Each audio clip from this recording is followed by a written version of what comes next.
Yes dears, welcome to Future Powered by Gokulam. സാഫ് സഫായി മേ അവൽ ഗാവ് എന്ന ഗാലിബ് ഖലീബിന്റെ വളരെ എളുപ്പത്തിലുള്ള ഒരു ലേഖാണ് അല്ലേ. ആ ലേഖിനെ കുറിച്ച് മോസ്റ്റ് ഇമ്പോർട്ടന്റ് ആയിട്ടുള്ള കുറച്ച് ക്വസ്റ്റ്യൻസ് ആണ് പറയുന്നത്. നമുക്ക് നോക്കാം.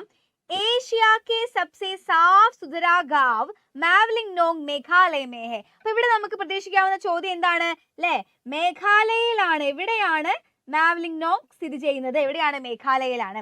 ഇനി साल 2003 में इस गांव को एशिया के सबसे साफ सुथरे गांव के तौर पर चुन गया. 2003 അപ്പൊ നമ്മൾ ഇവിടെ മെയിൻ ചെയ്യേണ്ട പോയിന്റ് എന്താണ്? 2003 എന്നുള്ളതാണ്. അപ്പോൾ അപ്പോഴാണ് ആ ഒരു 2003 സബ്സെ സാഫ് സുധരെ ഗാവ് എന്ന പേര് എന്ന പദവി ആർക്ക് കിട്ടുന്നത്?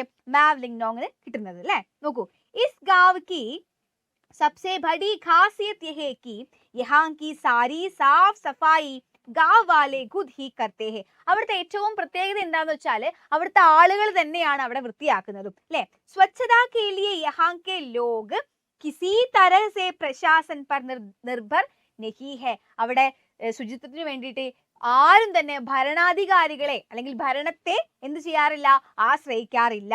इस छोटे से गांव में प्लास्टिक पूरी तरह से प्रतिबंधित है. ഈ ഒരു ഗ്രാമത്തില് പ്ലാസ്റ്റിക് എന്താ നിരോധിച്ചിരുന്നു അല്ലെ. पूरे गांव में जगह जगह बांस से बने हुए डस्टबिन लगाए गए हैं. അതായത് ആ ഒരു നഗരത്തിൽ എന്ത് ചെയ്തിട്ടുണ്ടായിരുന്നു? ഓരോരോ മുക്കിലും മൂലയിലും ബാസ് സേ ബനെ ഹുയെ ഡസ്റ്റ്ബിൻ, അതായത് മുള കൊണ്ടുണ്ടാക്കിയിട്ടുള്ള ഒരു ഡസ്റ്റ്ബിൻ അവിടെ സംരക്ഷിച്ചിട്ടുണ്ടായിരുന്നു. महिला पुरुष और बच्चों समेत किसी भी गांव वाले को अगर कहीं गंदगी नजर आती है तो वो फौरन सफाई में लग जाते हैं. അതായത് അവരെന്ത് ചെയ്യായിരുന്നു? അവിടെ കുട്ടികളായിക്കോട്ടെ, അച്ഛന്മാരായിക്കോട്ടെ, അമ്മമാരായിക്കോട്ടെ, സ്ത്രീകളായിക്കോട്ടെ, പുരുഷന്മാരായിക്കോട്ടെ, ആരാണെങ്കിലും എന്തെങ്കിലും ഒരു ദുർഗന്ധം എവിടെങ്കിലും കേട്ട് കഴിഞ്ഞാൽ അല്ലെങ്കിൽ അവിടുന്ന് ഒരു അനുഭവം ഉണ്ടായി കഴിഞ്ഞാൽ അവരെന്ത് ചെയ്യും? അതവിടെ വൃത്തിയാക്കാനുള്ള പരിപാടികൾ ചെയ്യും അല്ലെ. സഫായി के प्रति उनकी जागरूकता का अंदाजा तुम इस बात से लगा सकते हो कि अगर सड़क पर चलते हुए उन्हें कहीं भी कचरा नजर आए तो वे पहले कचरे को डस्टबिन में डालते हैं. അപ്പോൾ എന്താണ്? ഇങ്ങനെ എന്തെങ്കിലുമൊക്കെ വേസ്റ്റ് പുറത്ത് കാണുകയാണെങ്കിൽ അവരതൊക്കെ ഡസ്റ്റ്ബിനിൽ കൊണ്ട് ഇടും അല്ലേ. फिर आगे बढ़ते हैं. यहाँ लोग अपने घर से निकलने वाले कूड़े कचरे को भी डस्टबिन में जमा करते हैं और फिर उसे एक जगह इकट्ठा कर खेती के लिए खाद की तरह इस्तेमाल करते हैं. അതായത് ഈ ഇവിടെയുള്ള ആളുകളൊക്കെ വീട്ടിലെ വേസ്റ്റുകളൊക്കെ സൂക്ഷിച്ചു വെച്ച്, നമ്മൾ ഒരു കാര്യം അവിടെ ശ്രദ്ധിക്കണം, അവിടെ പ്ലാസ്റ്റിക് ഇല്ല അല്ലെ. അപ്പൊ എന്താണ്? ഇവർ ഈ ഒരു ഫുഡ് വേസ്റ്റ് ഒക്കെ സൂക്ഷിച്ചു വെച്ച് അവരെന്ത് ചെയ്യും? അത് വളമാക്കി അത് ഉപയോഗിക്കും.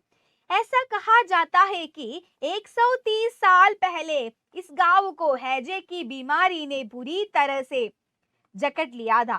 मेडिकल सुविधा न होने की वजह से इस बीमारी से छुटकारा पाने का एकमात्र उपाय था. 130 വർഷം മുന്നേ, ആ വർഷത്തിന് ഇമ്പോർട്ടന്റ് ഉണ്ട്. എത്രയാണ്?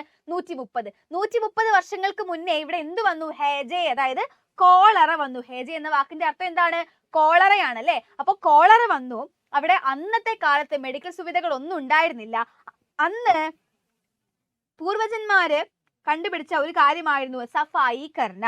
गांव के लोगों का मानना है कि हमारे पूर्वजों ने कहा था कि तुम सफाई के जरिए ही खुद को बचा सकते हो. അതായത് ശുചിത്വം പാലിച്ചാൽ മാത്രമേ നമുക്ക് സ്വയം രക്ഷിക്കാൻ വേണ്ടി പറ്റുള്ളൂ. അതായത് ശുചിത്വവും അതുപോലെ വൃത്തിയും നിങ്ങൾ ശീലിക്കണം എന്ന ഒരു കാര്യം ആര് പറഞ്ഞു കൊടുത്തിരുന്നു? പൂർവജന്മാർ പറഞ്ഞു കൊടുത്തിരുന്നു അല്ലെ. फिर चाहे वो खाना हो, घर हो, जमीन हो, गांव हो या फिर अपना शरीर ही क्यों ना हो, सफाई जरूरी है. അന്ന് മുതലാണ് അവിടെയുള്ള ആളുകളൊക്കെ എന്താണ്? ശുചിത്വം ലൈഫിന്റെ പാർട്ടാക്കി കൊണ്ടുവന്നിട്ടുള്ളത് അല്ലെ. ഭക്ഷണം ആയിക്കോട്ടെ, വീടായിക്കോട്ടെ, ജമീൻ ആയിക്കോട്ടെ, ഗ്രാമമായിക്കോട്ടെ, അതുപോലെ തന്നെ തന്റെ ശരീരമായിക്കോട്ടെ, എല്ലാം വൃത്തിയായി അവര് സൂക്ഷിച്ചു. ഇതാണ് നമ്മുടെ രണ്ടാമത്തെ ചാപ്റ്ററിന്റെ മെയിൻ ആയിട്ട് നമ്മൾ മനസ്സിലാക്കേണ്ട കാര്യങ്ങൾ അല്ലെ. അപ്പോൾ ഇതില് നമ്മൾ അണ്ടർലൈൻ ചെയ്ത പോയിന്റ്സ്, നമ്മൾ പറഞ്ഞ ഇമ്പോർട്ടന്റ് പോയിന്റ്സ് ഒക്കെയാണ് ഒരു മാർക്കിന് ചോദിക്കുക. ഈ ഒരു ചാപ്റ്ററിൽ നിന്നും മോസ്റ്റ് ഇമ്പോർട്ടന്റ് ആയിട്ടുള്ള വരുന്ന ചോദ്യമാണെന്ത്? പോസ്റ്റർ ഉണ്ടാക്കാൻ അല്ലെ. അത് നമുക്ക് കൃത്യമായിട്ട് ലൈവ് പഠിക്കാം. അപ്പൊ എല്ലാവരും ലൈവിൽ ജോയിൻ ചെയ്യുക. 12-ാം തീയതി വൈകുന്നേരം കൃത്യം 6 മണിക്കാണ്. അപ്പൊ ഓക്കെ, ബൈ.